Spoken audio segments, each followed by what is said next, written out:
Dispatchers help callers on the worst days of their lives. For over 25 years, we've been there.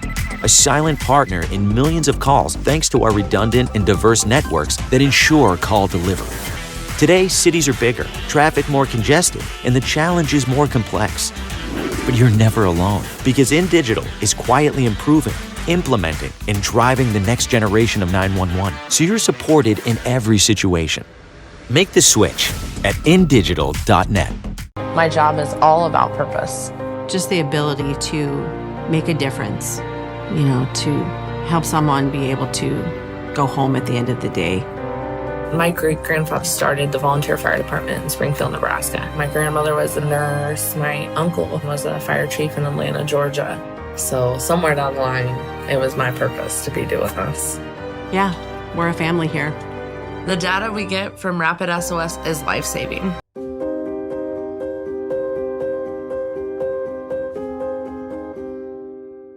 Have you ever met a 911 professional and asked, what's the worst call you've ever taken? Well, here's your answer. I heard your last breath the night you flipped your four-wheeler. I tried to call you the day you committed suicide by driving your car into a tree. Blue face, cold to the touch. I helped you with CPR after you found your infant face down, not breathing. It messed me up. I did everything I could, but it wasn't enough. You were with me from the beginning, Grandma. 27 years later, I took the 911 call when you died. How fitting to be there for me in the beginning, and I was there for you in the end. I miss you, Grandma. I am 911. This is but a glimpse into the world of emergency dispatch. But what is it really like to answer a call during someone's nightmare? What is the impact of the first responder answering the call? Available on Amazon or where you purchase your favorite books and ebooks. Imagine listening. Your worst day is our everyday.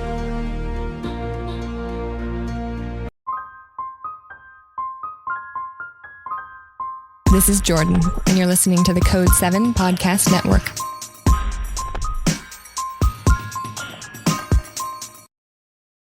Warning. This episode contains the 3 A's of podcasting: adult content, adult language, and awesomeness. You've been warned. It's a faith restored fully that we are going to be able to get through all of this bullshit that is going on. Short staffing, any of that you can think of, because we are the ones who are going to get ourselves out of it. But also through the power of storytelling and sharing what it is that we do. I know sometimes people are like, dude, you're sharing too much of the scary side. Like, you're going to scare people away.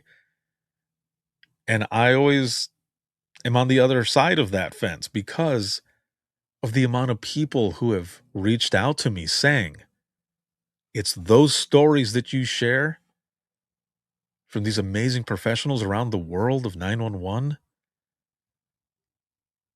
They're the reason that I decided to get into 911 because I wanted to be a part of something bigger than myself.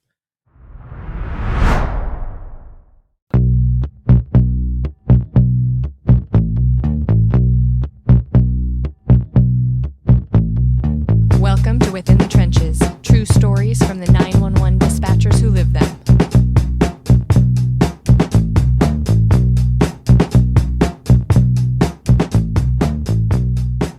Hey, what's going on? This is Ricardo with the Code 7 Podcast Network, and this is episode 637 of Within the Trenches, true stories from the 911 dispatchers who live them. This episode is sponsored by Rapid SOS, Safer Together, and a big shout out to subscribers as always. Thank you for everything. I wouldn't be able to do everything that I do if it wasn't for all of you. So thank you so much, but also all of you who are here listening, supporting, sharing, just all of it. Thank you very, very much. And I do want to give a quick shout out and a big just thank you to InDigital. Now, these episodes are a little out of order. The episode that's going to be coming up next week is an episode that I recorded a while back. So it still shows InDigital on there as a sponsor. So this is the first episode, the episode you're listening to right now. That is the first one, 2026, where InDigital is not a sponsor. But next week you'll hear that they are, but that'll be the last one, unless they contact me to be a sponsor again, which would be awesome. But for all of this time, they have supported the podcast. Big fans of the podcast. I mean, at one time I worked for them for almost 10 years. And it was awesome. They found me through the podcast and plucked me out of dispatch, as a lot of you know. And it's always been awesome. I'm a big supporter of them and what they do, just like they're a supporter of myself and what I do. And back in 2020, they gave me the opportunity to go out on my own, which I will say that because this was prime pandemic time, um, when they pulled me into the office and they said, "Hey, we would like to give you the opportunity to go on your own. We feel like we're holding you back." I immediately said, "Are you guys firing me?" Because, I mean, that was the first thought. Like, "Are you firing me?" And they said, "No, no, no, no, God, no. No, far from it.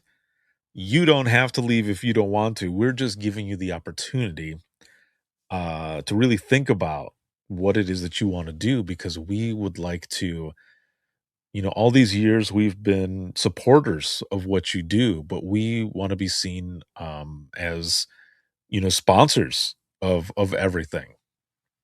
So got the opportunity, we talked it out, we worked everything out, and they have been a sponsor since then. So a big thank you.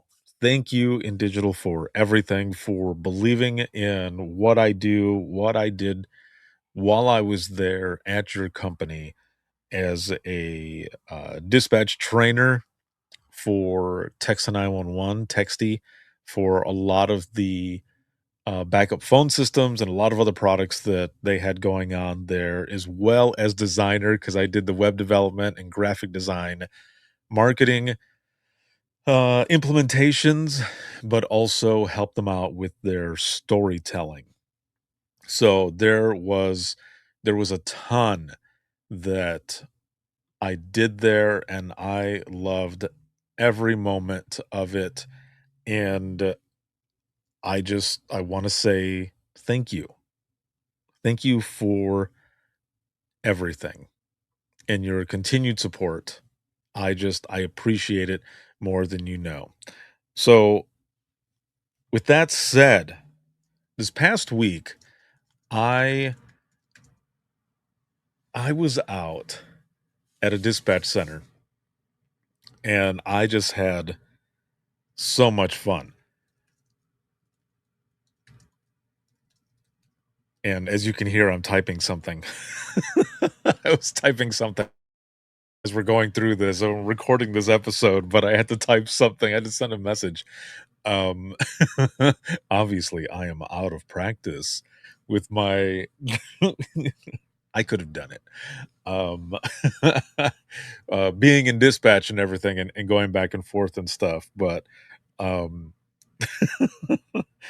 so, as you all know, I was working on or yeah, I've been working on this special project that's going to be coming out here pretty soon.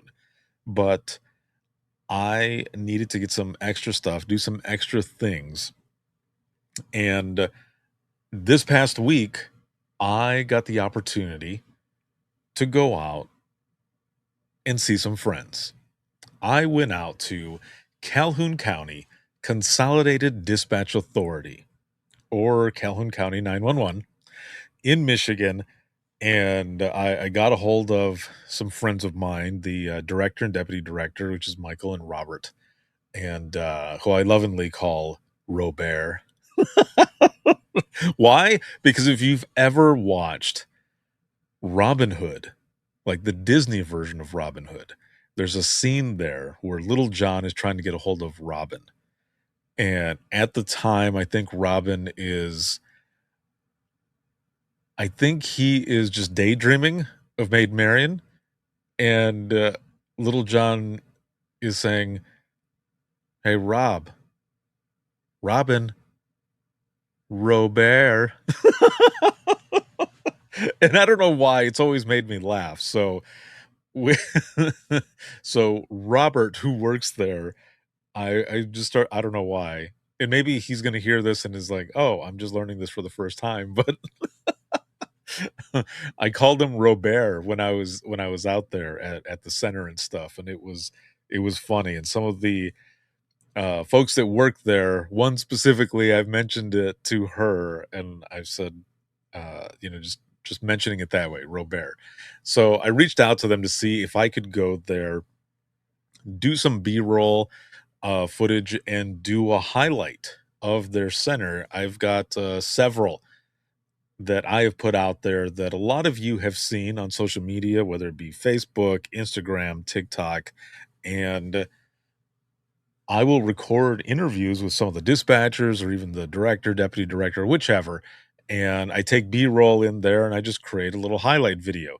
I've actually got a few that I need to catch up on as well. I've got one out of Georgia, I've got one out of Colorado, and I've got one out of Ohio.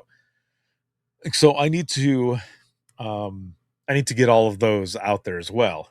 Excuse me. But I was out there in Calhoun County in Michigan, and I was doing this, and it was really, really fun. Now, they recently got all new stuff. Like, it looks amazing in there, and I'm actually going to show a video here really quick for those who are watching, or I'm sorry, for those who are listening. Obviously, you won't be able to see it, but there are, I believe there are 8 consoles, and there are about 4 to 5 people on working at a time. So that's just what everyone is gonna be seeing, of course, is the inside of the center. You've got all of these different screens. Let's see, 6, 7 screens and, speakers, headset, mice, all of these different and I'm talking about a mouse, not like a rodent. But plural. So mice. There are multiple. There are mice that are on the console as well. So I wanna play this here really quick, just so that you can see what it looks like. And I know a lot of folks, they like to see this as well, and just to get a feel of what it looks like. So I'll put this on the screen here really quick, and here we go.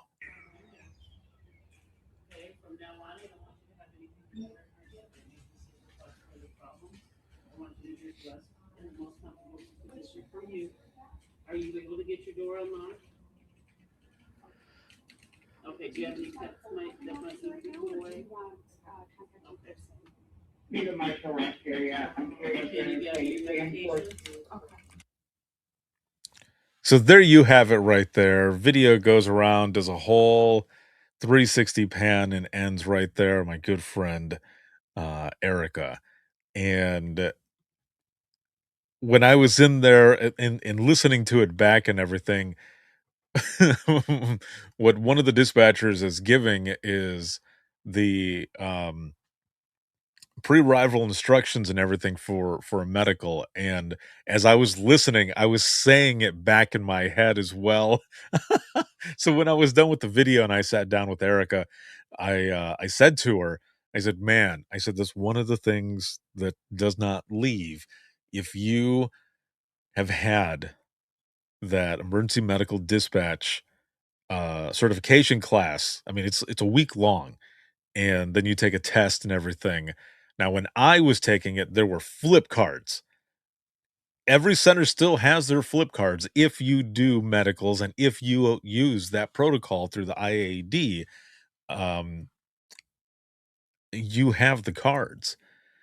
And I say that because a lot of dispatch centers have the digital one, the electronic, like that's on your computers and stuff. The program itself is on there. A lot of places do. I mean, there's still some places that don't have it. It's called ProQA, but people always have those flip cards to go along with it because if for some reason electricity goes out, I don't know, lines cut, whichever, and the system goes down, I mean, you're taking medicals, so you got to have a backup. So you got these flip cards. It's just like I remember back when I was training folks, they would say, "So what happens? What happens if the power goes down or our programs go down or whatever? Like, where do we type that? What do we do?" And I would get my scrap paper and my pen and hold it up and say, "We go back to basics." We go back to the way it was in the beginning before everything was on a program or something. That's how you would do it. You would write down what was going on, you would write down the times, and then when the system came back up, you would put all that information in. Was that a pain in the ass? Yes. But that's what you had to do. You had to do it. And you still have to do it in places. So, um, so it had those cards there and stuff, but every time someone did a medical, um, those last instructions right before, um, you hang up and help is getting there and all that good stuff, that stuff stays with you. So I'm saying this to Erica and everything, and she goes, "It's ingrained in your memory, isn't it?" I said, "Yes." I was saying all of it in my head, and it was pretty funny. But one of the things I want to mention as well is, when I went in, it didn't feel off or anything. Not that it really does when I've gone into different dispatch centers. But I mean, you can feel a vibe when you go into a room. It doesn't have to be the dispatch center. It can be in any room. All I'm saying is you can feel a vibe. You can feel tension in the room if there's tension. And when I went in there, I didn't feel any of that. When I went in, and it probably helps that I knew a few of the people anyway. But even with some of the people that I didn't know or anything, I felt like I was at home. And that was a good feeling. I mean, I'm sure, every dispatch center has their moments where people don't get along or whatever, but you can feel that.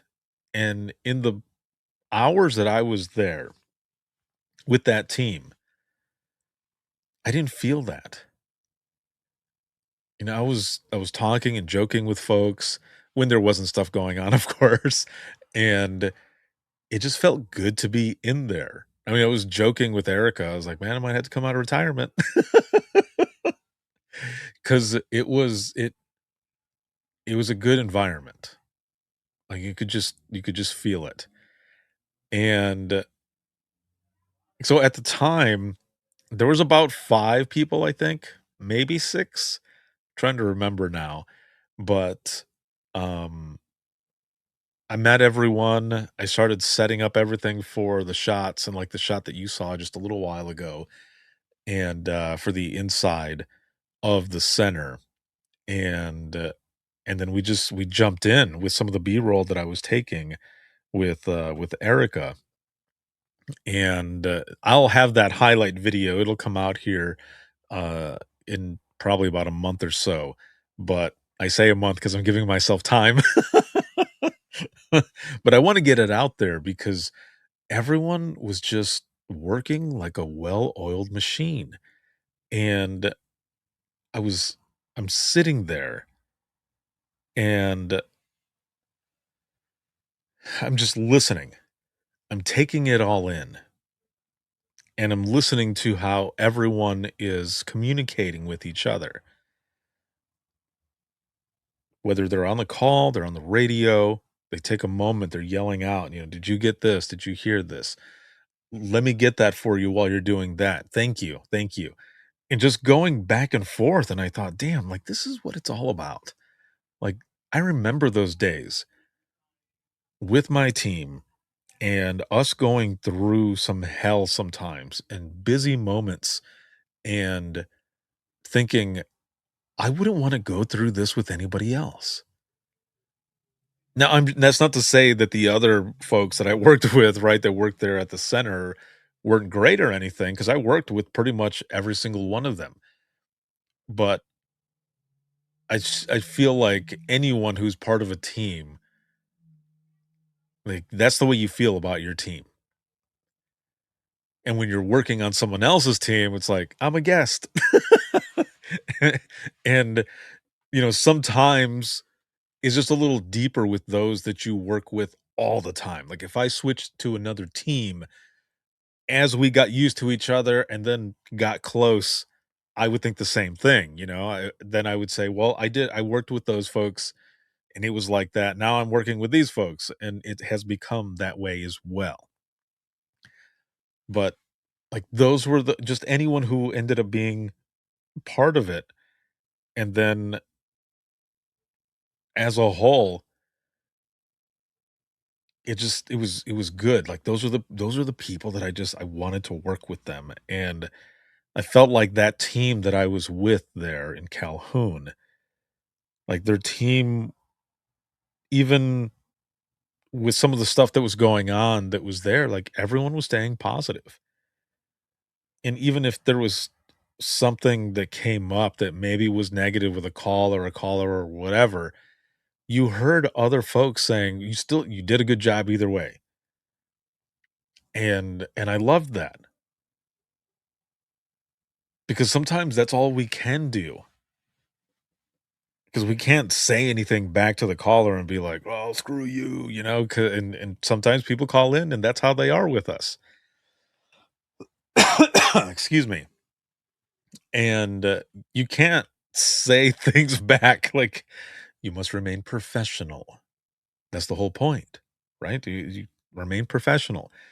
People might be crappy with you, but here's the thing that you have to think about as well. And I still talk to people about this. They're calling in during an emergency, and they're not calling in because they're having the best day of their lives.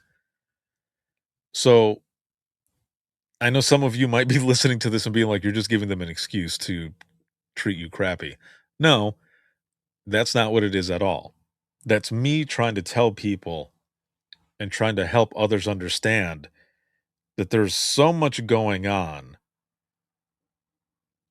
that you don't know what you would do. I mean, there's a lot of situations that you can see going on in the world, especially right now, and think, I would have never done that. You don't know. You don't know that until you're in that situation. So, and a lot of times too, we talk like, well, what if you were the caller? Or have you ever been a caller? And even though those who are those who are listening to this, just the audio, you can't see my face right now, but I'm smiling real huge because you don't know. I mean, I've been a caller a few times, and everything that I know pretty much went out the window. I was one of those callers because I know how it all works. I was immediately throwing everything out. It was such and such 911. Where's your emergency? And I gave him the address. I gave him the cross streets. I immediately started going through everything that I would have gone through if I was the one taking the call. And then I thought, "Oh, dude, let them do their job. Don't just jump in there." Luckily, it was a county that I knew. It was the county that I lived in, but it was just north of the county that I worked in. So I knew the people there. I was like, "Hey, this is Ricardo from Allegan," and they're like, "Oh, hey." I was like, I'm sorry." Like, I became that caller and just started blurting everything out. So, um, yeah, you don't know how you would act, or react in certain situations. So when people are calling in, anything could be going on, and you just have to do your best to remain professional and compassionate and do what you do, which is being awesome in this profession and what you do. So it was really cool to be there to experience and witness all of this. It really took me back. Like, it felt so good being in there. I know it sounds weird, but it's true. I got that feeling from all of them there on that team. Now, one of the other cool things was as I was there and talking about what I was going to be doing, someone says, "How long are you staying?" And I said, "I mean, for a bit until I can get through these, and you guys seem like you're kind of busy, so we'll see what happens." And my friend Erica goes, "This isn't even busy." And I said, "Are you serious?" Because at my center in Allegan, our minimum was 3 and our max was 4 over the weekends. Now, if we had like crazy weather going on or something, we would have 5. We would call somebody in so that we at least had 5 people there. And even with that, sometimes it wasn't enough. There would be other people that would show up and they would, I don't sit in like the supervisor's office and start taking calls in there, or that's how it was. So I said, "Well, this was busy for us." And she goes, "Yeah, this isn't really that busy. I mean, it's getting there, but it's not like hopping." And I was like, "Oh, geez, well, let's see what hopping is like." But the reason I was asked was because it was Christy's birthday, one of the other dispatchers there. So, Christy, happy belated birthday. Even though I said happy birthday while we were there. But yeah, happy belated birthday. It was cool. And they were grilling hot dogs and people had brought in sides and everything else. So they were asking if I was staying so I could eat with all of them and stuff. And I was like, "Oh, snap. Yeah, I'll take a dog. I'll take a hot dog." Sure. So, but that was the other thing that was really cool is that one of their own, and I'm sure a lot of places do this, and I'm sure that there are some places that don't. But this was a good example of what I've talked about in the past is good culture. And so everyone had stuff there. We sang happy birthday. and it was cool. It was cool to see everyone recognize one of their own. So during my time that I was there as well, one of the things that I witnessed while I was taking some of the B-roll was because I wanted to capture Erica, who was working with me, on phones to answer a 911 call that came in, an emergency. And some places have greetings that say, such and such 911, where's your emergency? Or police, fire, EMS, or however they have it. And then once that recording plays, the person is starting to tell, what is going on, then the dispatcher takes over. But they're immediately already doing what they're doing as this greeting is playing, is what I'm getting at. Because when their calls come in, like it plots on a map, it'll like blip, pop up on the map, and then, everything goes into motion. So Erica's already going through typing and stuff. But here's the difference, though. Erica was on main radios. And what I mean by that is like law enforcement. She was on radios for law enforcement. Doesn't usually take calls, but if it's too crazy, then she jumps in. Well, there wasn't anything going on at the moment, so that's why she was going to answer the next call that was coming in, and so that I could capture that moment. Now, when she answers and the greeting is going, there's an officer who checks out at an address. So you've got 2 things going on here at once. She jumps into the call, and at the same time using the pedals instead of reaching over to hit a button to respond. Because what happens is when you respond, it cuts off the mic to the phone and it goes out to the radio to be able to respond, and then kicks it back. So then you're through your microphone. Now you're back on the line with the caller. And all of this is moving, fast pace, moving, moving. So she's doing both of this at the same time. And I've got video of this. I'm not going to show it here or anything, but I have video of her doing what you would think like an octopus would have to do. Just moving, moving, going all over the place doing this, typing, but also using your feet at the same time to key up, to talk to the officers or reaching for something or whatever. So she is just kicking ass at this moment. And I'm just sitting there watching in awe. But also all I could think was, I am out of practice myself, but I know that I could do this. It would take me a little bit to get my shit together and back into timing, like dispatch timing. Because I could want to as much as possible, even if I knew how to run the entire system, which I kind of do because they're all kind of the same. I would have to take some time, a little bit of time to practice and get into the swing of things. But I was just watching and I was so damn proud. I was like, man, you are awesome. And there's a couple videos that I have where it is loud in there. Things are just going down.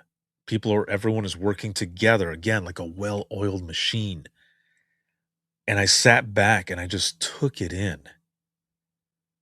And in one of the videos, I stand up and I'm taking video of Erica, and then I kind of zoom out, pull back on the camera, and then just kind of do a 360 pan around with everything that is going on. And this might sound cheesy, but I felt blessed and honored to be there with them. Granted, I wasn't taking any of those calls, obviously. And some of them I did throw a headset on to listen in, but I felt like I was part of it with them. And excuse me. I want to say thank you to all of you just for letting me be in there and come in and stuff. And they were kicking ass and taking names. It was great. Now, there is something that I want to play here really quick. This was something that took me back and actually kind of took my breath away a little bit because I remembered these moments. And so I want to play this really quick here. So one of the shots that I was taking after I played it back for myself, I heard something.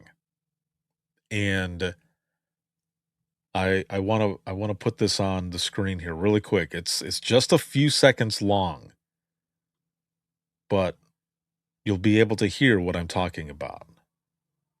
So here it is. 1, 2, 3, 4. 1, 6, 13, 13, 4. 1, 2, 3, somebody's there. 4. 1, 2, 3, 1365. So right there, again, it's just 11 seconds worth of video and audio that was playing. One of the dispatchers was taking a call. It was a CPR call. They're counting. This is during rounds of compressions and such. So they're counting going through. And it took me back. I mean, when you're taking those calls, when you're giving CPR instructions, those are some scary moments. And you just hope that that person is going to be okay. Now you could hear someone say they're out there. And when I stopped recording, just shortly after that, EMS got out there, they did what they were doing, and when the person got off the phone, everyone else said, "Good job. Good job." And the person who had taken the call said, "Thank you." After a little while, if I remember correctly, they said that they ended up getting a pulse. Now, I don't know what happened from there. And if you've watched this show, you know that one of the things that I talk about is that we don't always get closure. So I don't know what happened from there. But from everything that was going on and just people telling the person, "Good job," I say the same thing. Good job. Well done. It's not an easy call to take. But thank you for just rocking it. It was definitely a moment. Like everyone is working, but you can feel it. That everyone else in that moment is hoping too for a good outcome. But also being there for the person who had just taken that call. And when they hung up and everyone immediately said good job to the person who had taken that call, that was another moment where I thought, damn, that's a good team. That's a great team. Because there are some centers out there where that stuff doesn't always happen. So it was awesome to see and hear and experience that type of culture there and those moments of positivity and just making sure that person knew, like, hey, you did a good job. No matter the result, you did a good job. And one of the things that I have told people is that, even when it comes down to it, even if it wasn't the outcome that we want, just take a step back, take a deep breath, and just know that you were there for that person. You were there for not only the person that they were working on or trying to help, but you were there for the caller. And then try to hold on to that at least a little bit. Give yourself some grace in knowing that the good, even though not the good that you might have wanted, that the good in all of it is that you were there for someone and that you helped them get through that.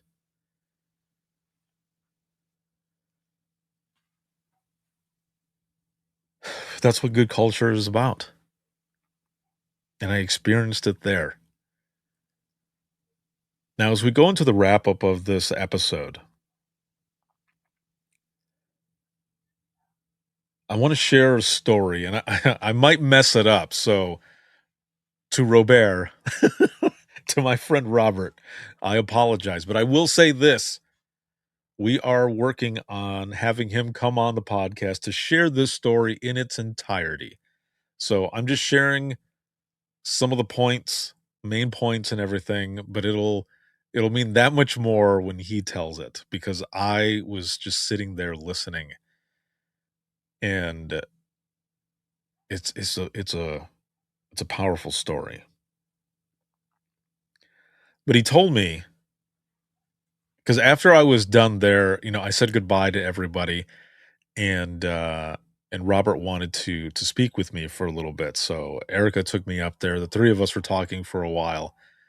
I say a while; it was only a few minutes, but either way, she ended up going back to the floor because she had to get back to work and stuff. But I stayed there with Robert, and we talked for a little while. Excuse me. And he said, "Hey," he goes, "I've I want to share a story with you if you don't mind before you go." And I said, "No, man, for sure. Yeah, hook me up. What's up?" And he goes, "Well, years ago, I was sitting in dispatch and I took a phone call from a gentleman who said that he had been outside chopping wood. And he did not feel that good at all. I was feeling bad enough that he called 911 to have an ambulance go there to, to get checked out. Robert gets all the information, starts going through, and the guy just keeps saying, "Yeah, I don't feel right." And EMS is heading out there, and he can see that they're almost there. So he's telling him, he goes, they're almost there, and let's just keep talking. I'm going to stay on until they get there. Someone gets there, and he goes, "Is that EMS?" And the guy goes, "No, actually, it's my wife who's just getting back."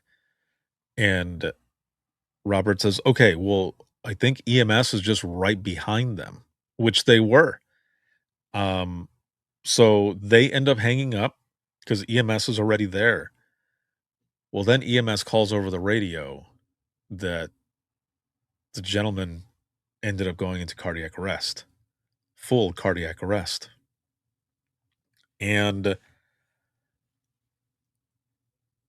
they end up working on him. They transport him. He ultimately survived. He was in the hospital for a little while recovering, but he ended up being okay. And Robert, a little while after, ends up getting a card. And it was from that gentleman, I believe, in his family. And it was just basically saying thank you. And Robert went to call this person. So I believe the information was on the card or something like that. But he wanted to call and speak to the person that he had spoken to. And I believe it was just like, to give well wishes and everything and thank you for the card and all. But the person didn't answer. So Robert was like, well, maybe that's a sign, that let's just keep moving on, right? Just, excuse me, move on with life, basically. Years later, Robert ends up deciding to leave that center. And I think, don't quote me on this, and Robert, I apologize if I'm getting this wrong, but I think he was kind of like retiring out a little bit, but 911 pulled him back in. And he ended up ultimately just switching agencies, going over to Calhoun.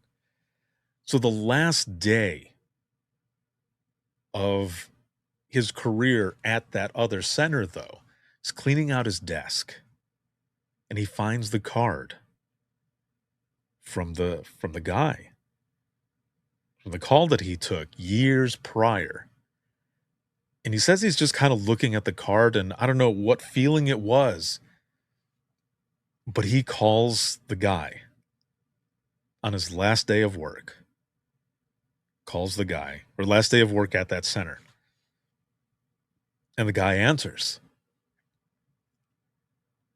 And Robert starts telling him who he is. And the guy says, "I remember you. I remember you." And they're talking, and the guy says to him, "You won't believe this, but when I called you years back and I was having, what was going on, I was chopping wood. Well, just now, when you called me, I was outside chopping wood." And as Robert told me that, I was like, "What?" And he goes, "Yeah. Isn't that neat?" He goes, "Isn't that crazy?" I was like, "Dude, what are the odds? What are the odds?" So he's like kind of joking. I don't know if he said this for sure, but he was jokingly, he was saying, "Are you all right then? Like, is everything okay?" And, you know, Robert thanks him, for that card and everything. And there was more to their conversation. I'm just giving you the little bits and pieces here. He'll fill everything else in when I have him on. But the guy says to him, he's like, "No, thank you. You kept me calm that whole time and, got me help. And it ultimately saved my life." He's like, "You saved my life."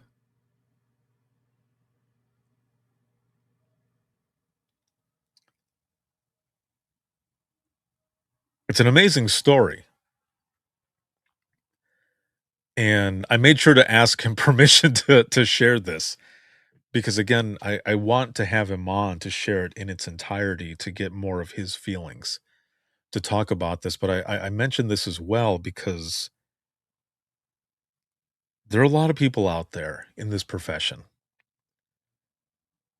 who sometimes feel like, am I doing what I'm supposed to be doing? Am I in the right place?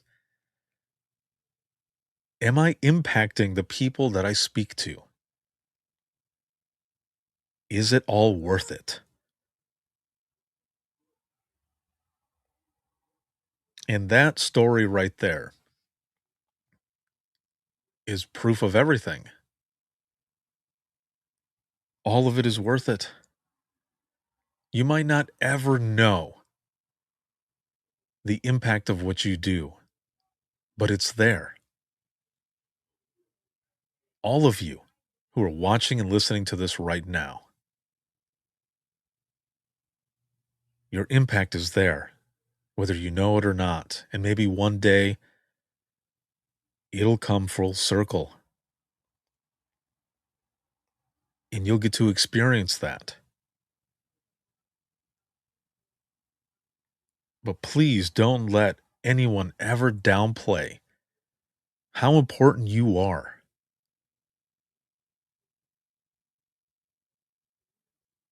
And if you don't know how important you are, I'm telling you right now, you are damn important to all of public safety because everything starts with you. Every emergency is a call that comes into you, or a text that comes into you, or a video that comes into you. You are the person. You are 911.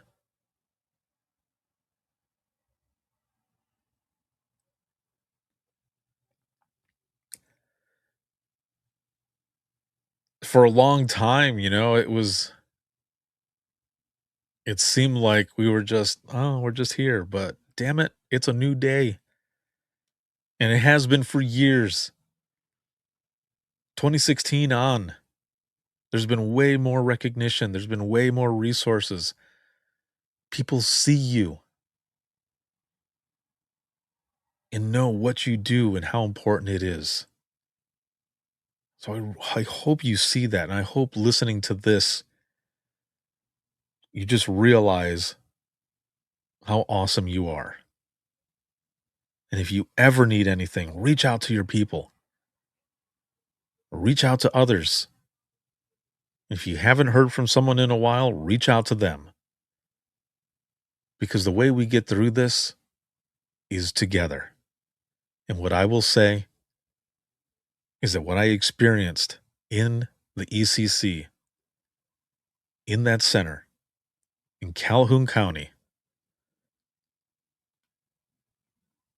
that right there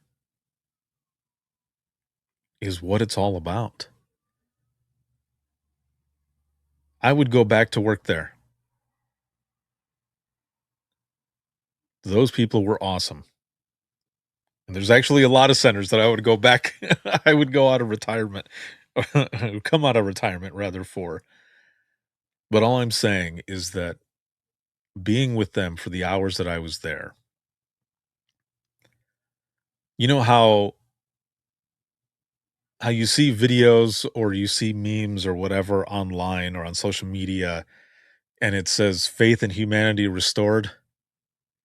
That's basically what I'm getting at with the folks that I saw there and what I experienced. It's a faith restored fully that we are going to be able to get through all of this bullshit that is going on. short staffing, any of that you can think of, because we are the ones who are going to get ourselves out of it. But also through the power of storytelling and sharing what it is that we do. I know sometimes people are like, dude, you're sharing too much of the scary side. Like, you're going to scare people away. And I always am on the other side of that fence because of the amount of people who have reached out to me saying, it's those stories that you share from these amazing professionals around the world of 911. They're the reason that I decided to get into 911 because I wanted to be a part of something bigger than myself. That's what I wanted to do. So, in closing, Calhoun County, thank you very much for allowing me to come in, trusting me to be in there, but also to share your stories. And I can't wait to share more of your stories and put that highlight video out there and everything. But especially the other parts of the videos that I took that are part of a special project that I am linked to out of New York City. More on that to come. But again, thank you, Calhoun. Thank you, Erica.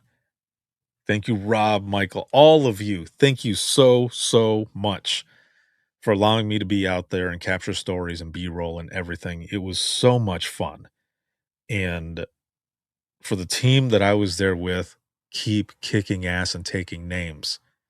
You are the folks that I would love to work with, that I would love other people to experience. It was just so much fun being in there with you guys. So thank you for an amazing experience. For everyone watching and listening, if you have any comments or questions, you can simply email me. And also, if you ever want to be a guest on this show, whether you are new to dispatch, seasoned, or you are retired, I would love to have you on to share your story. I've been doing this for over a decade, sharing powerful dispatch stories from those within the trenches of 911 from all over the world. It's what I do. I love it. It's my passion, and I just feel blessed and honored to be able to do it. So thank you. So if you want to be on, you can simply go to links.co/IM911, and that is links with 2 .co/IM911. You'll find everything there, my email, social media, where to follow, where to hear the latest episodes of the Within the Trenches podcast, as well as the Imagine Listening podcast. And I am closing up weeks of back-to-back travel. So I am going to get the rest of those Imagine Listening episodes out there. So thank you for your patience. I apologize. Also, part of that link that I sent to you, that I have said out loud is what I mean. You can also find the link to the free Trenches community with over 200 hours of continuing education that's on there, 45 rounds worth of the Dispatchers Roundtable and discussions, public safety showcases going on out there. And we've got the next one coming up here either this month or most likely next month in February. So we'll kick those off again for the new year. And then if you're looking for any podcast apparel, dispatch apparel, any of that, again, links with 2 .co/IM911, and you will find it all there. Big shout out to InDigital once again for being a sponsor after all these years. And if you ever want to come back, you let me know. And then, of course, for our current sponsor, Rapid SOS, thank you very, very much. That is Rapid SOS, safer together.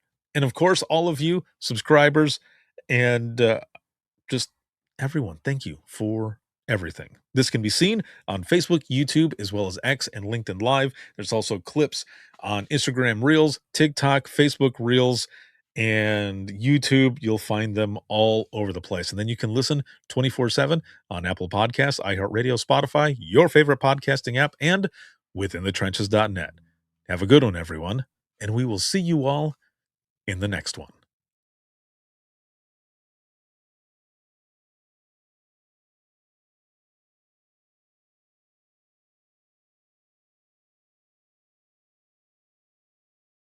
Imagine listening to someone's worst day every single day. Imagine listening as someone experiences life through their worst nightmare to the miracle of birth or a life saved. I'm Ricardo Martinez, a former 911 dispatcher, and for years, I've been recording the voices of a hidden world, ours. I've provided a space for 911 dispatchers to share their powerful stories. It started as a peer support session and continues. Dispatchers sitting together, sharing out loud, or writing down what they couldn't say. Some stories will grip you. Stories of heartbreak, resilience, and calls that haunt us long after the line goes quiet. But imagine listening is more than heavy emotion. It's about healing. It's about laughing through the chaos, lifting each other up, and reminding the world that dispatchers are human too. The lighthearted will balance the heavy. Experience the power of storytelling, a podcast for the thin gold line and those who want to understand it. This is Imagine Listening. Your worst day is our everyday. Subscribe now wherever you listen to your favorite podcasts.